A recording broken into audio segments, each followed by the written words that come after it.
Hi, and welcome to another edition of our Pathways series, part of an effort by the Folk Center here at the University of South Carolina at the Darla Moore School of Business. My name is Ken Erickson. I'm an associate clinical professor of international business. I teach international marketing here, and I'm really delighted, and we all are delighted here, that through the efforts of Karen Brosius of the Folk Center and also Britton Goff of our MIB program, that we have with us today a guy who has lived and breathed Latin America in the media space.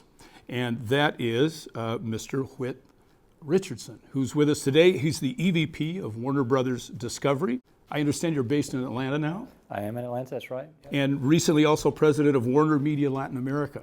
And I wonder if we could start out by just asking you about your own trajectory, your own personal journey, starting out with a crew of 15 people and then growing it into this much larger multinational team.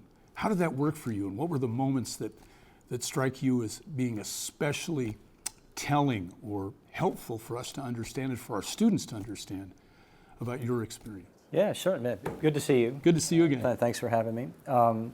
So I'll take a step back before I go directly to answer your question. And I would say that the first thing that I would share with students is that when I was even younger, I had my first experience living abroad.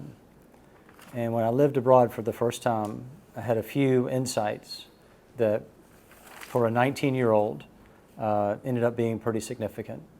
And one of them was that, for me, it was really fascinating to open up a door and be in a world that I didn't know.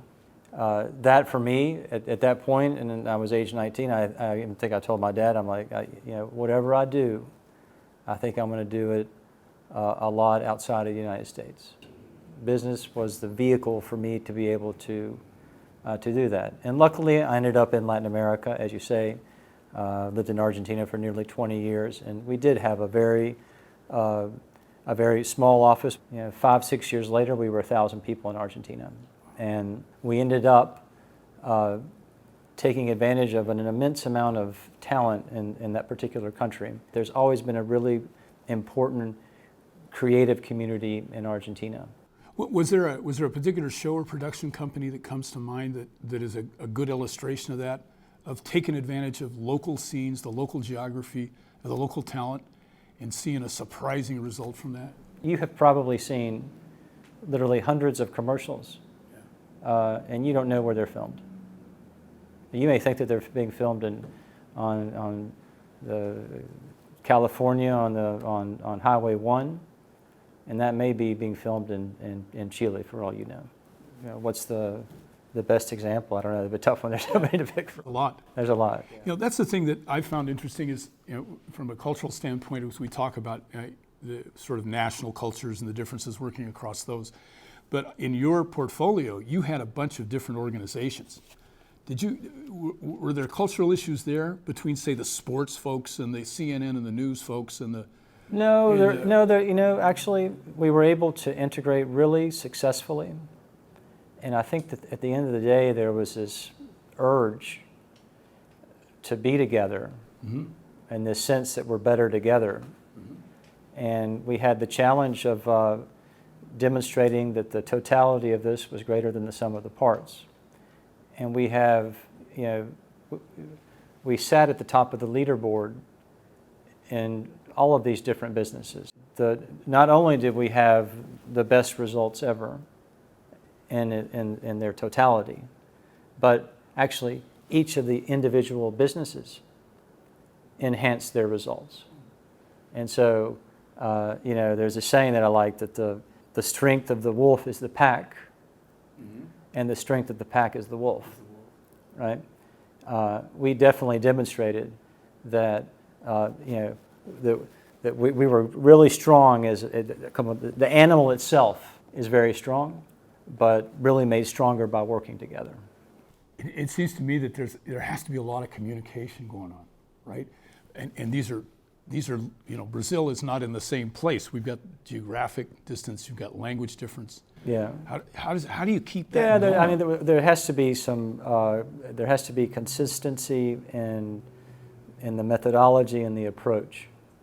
And so what we've created essentially is a a pan-regional team that looks and reviews the business together. All of my reports look at the business at the same time with the same numbers and the same information, so there's free flow of information to understand the business from a regional perspective, and that comes with the profit and loss of the business and the cash stance of the business and all those things. And then that same format gets replicated, but from a country perspective, where that's done in a country-specific review.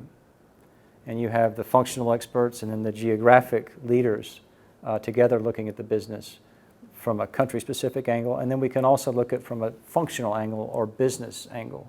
And so, you're looking at different things. You look at it this way, you look at it this way, you look at it that way. You're getting a pretty comprehensive look at the matter together, and that's where the opportunities really arise. And someone says, "Hey, well, we could do this, and we could do that, and you begin to connect." And there's I don't know if you ever saw this, and it probably dates me, and I shouldn't say it, but there's a movie that I liked a long time ago from Gene Hackman. Did you ever? Sure. It was called Hoosiers. Okay. Yeah. He's a basketball coach, and he creates this rule that you can't shoot the ball until you've passed it 3 times. And then there's obviously situations that come about in the game that are ridiculous. And the basketball player has the ball in his hands, and he is right to make a layup, and there's no one around him, and he can't do it because if he doesn't pass the ball 3 times, Coach is going to yell at him. And pull him out of the game. Okay. And when we first started this methodology, some people would say, "Oh, is this going to slow us down?" Having all of these group meetings, right? And sharing so much with so many people on so many different occasions. But actually, it's like the deployment of anything that is going to improve an enhancement. At first, maybe you suffer a little bit of productivity. Yeah. But once people embrace it and adapt to it, you're actually cutting down because you're working in unison and you're pulling in the same direction and you're going towards a shared common goal. Let me go back just a little bit, because imagine you're that 19-year-old again. Yeah. One of the things you haven't mentioned here that you mentioned this morning is you're a Tennessean. Yeah.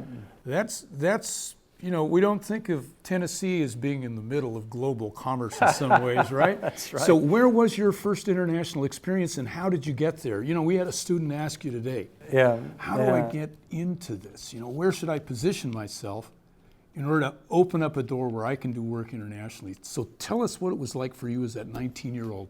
And where were you? Well, what happened? I say that, this will definitely even date me, but the first time that I went abroad, I was about 12 or 13. And now it's different, but back then, when I would tell people that I was from Tennessee, some people would make bad jokes. Do you have a bathroom in your house, or you have a cow in the backyard, whatever it could be. But at that point, the U.S. dollar was so strong that it was almost as cheap to go to vacation in Europe as it was to vacation in the States. And so my father and mother proposed a little trip to Europe, and then that was fun. And then when I was in college, John Major and George Bush, father, made a deal where you could get a work permit to go as a U.S. Citizen and college student. At certain places you could go and work in England and have a work permit, and vice versa. And so I took $1,000 in my work permit, and I went to England to find jobs. You just showed up. I showed up, and rented a place with some other people, and then I don't know, I had a lot of different jobs. I didn't take any of those as my career. But anyway, I had an incredible time. That's where you got the bug, yeah? That's where I kind of had the bug I wanted to go. That's when it got validated. Which I think is what's great about the program here for a lot of people that have that bug, or that's what they want to do. They feel that they want to explore and know the world and other places. And it's a good place to validate that, and to know that you that you have it. Or maybe you try it and it's not. But if it's not, it's also good to know that it's not. Yeah. Right? Right. One of the language things that I find fascinating in Latin America is that like a backpack is called one thing in Colombia and called something else in Chile and maybe something else in Argentina, who knows? Right. How does that impact your business when you're working across all of these different, ways of expressing your identity as a person from Bolivia versus, I don't know, well, in your case, not Bolivia so much. Yeah, But, I'd say that. I'll say your way, but the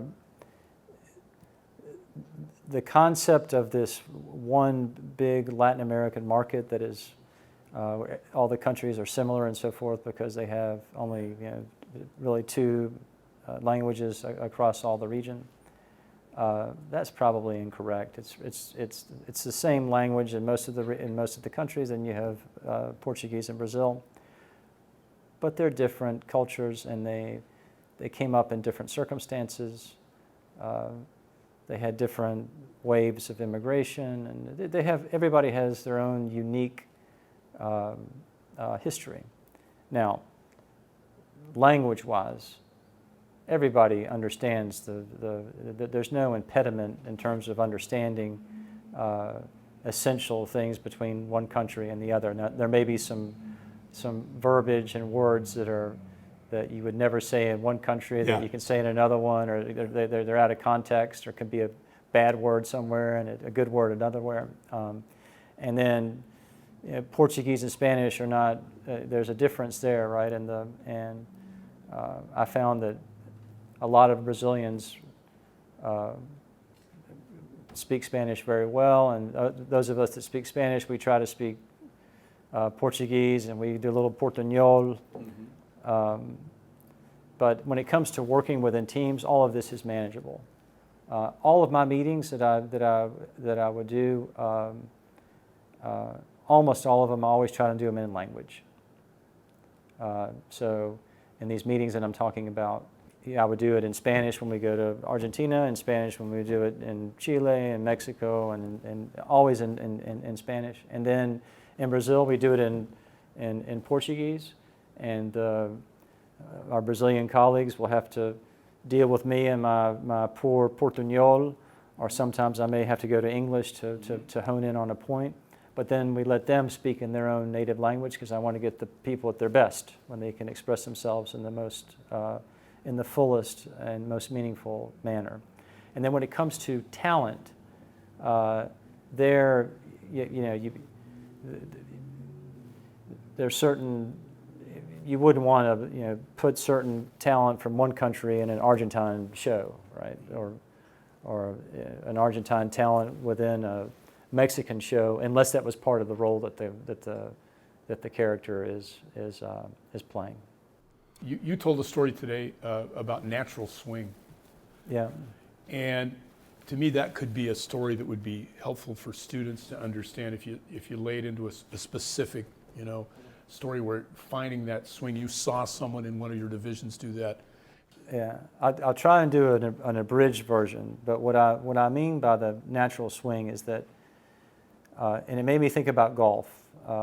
When I first thought through it, I was trying to improve my golf game, and when I get lots of instructions sometimes, and all these things I have to do with my golf swing, and I'm trying to keep my arm straight and look at the ball and stay in the plane and don't take it back too quickly, and the 50,000 things a golf pro can tell you to do. It's just too much to process, and I would try and swing, and then I'd fail miserably. And then I would say to myself, well, just clear your head, keep on to a few of it, and just swing and hit the ball. And lo and behold, I would. And I was thinking this one day, and I was in a management course, and they were giving me all these types of instructions on how to become a better manager and a better leader. And the documentation was immense. It was overkill, overload. And I thought the same. I'm not going to be able to incorporate all of this. Get back to who you are, build from who you are, incorporate some things, and just go back and do it and swing. So if you talk to a student about that, universities like to say, okay, here's the curriculum, we're going to get you from point A to point B. The point being, I'm hearing you talk about is a kind of self-awareness, and maybe pushing forward on the stuff that maybe is naturally good, that you're naturally good at, and finding that out. I mean, that's the kind of thing you have to do when you bring someone on board, right? Yeah. Is to figure out where they're at and kind of push them toward the stuff they're already good at. Am I hearing that right? If you don't have self-awareness and reflection, it's going to be really difficult, right? Under this mindset that I'm proposing. Yeah. Right? You just have to understand yourself and what it is, and then on that you build. When people do that, and it begins to become kind of normal and part of the model of being in an organization, it can make for a very powerful team. Thinking back to your time as a Gamecock here in the MIB program, we're really proud of the fact that our graduates go on to do really cool things. What are some of the moments you remember here at USC that later on turned out to have been important for you, that were helpful to you? Yeah, well, I mean, so I came in with a liberal arts background, and so major in history and studied English literature and some poli-sci, and so I didn't come in with a lot of business background, and there were at some points in the stay where I even may have asked myself, is this have I made the right decision here? Which I'm totally cool about saying that, because that's what I felt, and that's the truth. And there are probably other people that go through that would be more normal than abnormal, right? To say, okay, is this in the right place or not in the right place? I did, as I mentioned earlier, what I was able to completely validate was that being abroad and working internationally and being amongst all these different cultures in a place was equally outstanding as it had been before, and it just completely reaffirmed what I wanted to do.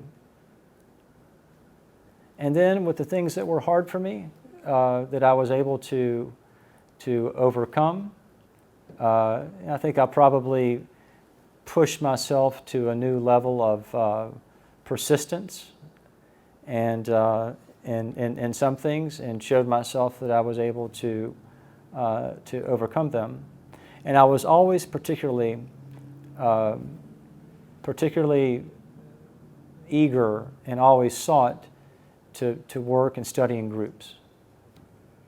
I could take more of a leadership role in the groups. Other times I would take a followership role in the group, but I always liked to be around in the teams.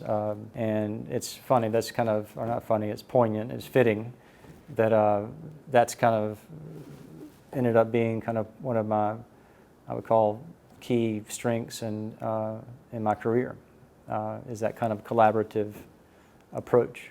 You said something that I really latched onto today. You said that the more authority you have in an organization, the more you should open up your schedule. That's right. And that was so counterintuitive at one hand, because you got to be meeting with everybody, you're going to be blocked in.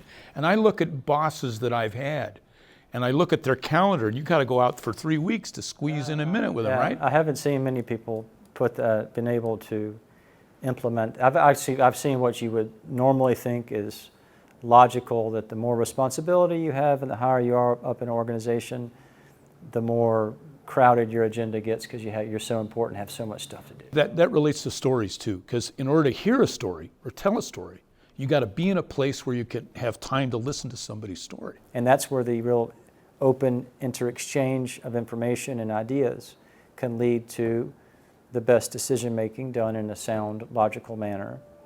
Oh, I need to add this on my list. Another thing that I don't do is I don't schedule meetings too quickly with the group work. I don't schedule them way in advance. I want them to be done in a way that is totally congruent to the business need, and the advancement of different projects that each of the individual members have to do between the next meeting. So if we were to train a group of young students up, we have to get them trained to be sensitive to what's going on right now with your group, which means understanding and listening to your group a lot. Yeah. Yeah, yeah. Simple and practical, but it requires a different kind of mindset. And in many ways, that's what we hope to be about in this university. Is hearing from folks who are out in the field, struggling with how to deal with a world of uncertainty, how to deal with all of this diversity in the world that's becoming more and more in our face all the time. In some ways, the world shrinks. In some ways, it gets bigger all the time. But what's fun is having folks like you take the time to spend time with us today. So I want to thank you so much, Whit, for taking the time to be with us and our students. Folks who are watching this, if they get a chance to talk to any of our students about it, you'll find out that they were really engaged and enjoyed your being here. So many thanks for being here. No, it's thank you. I mean, for me, it's been great. It's an honor and a privilege to be invited to speak here, and thank the students. They give off a great energy and a great vibe, and they ask a lot of really insightful questions, and in a very short time period, I think there was a level of trust and openness that made it a really special session. Thank you, Whit. Yeah. Come back and see us. Definitely. All right.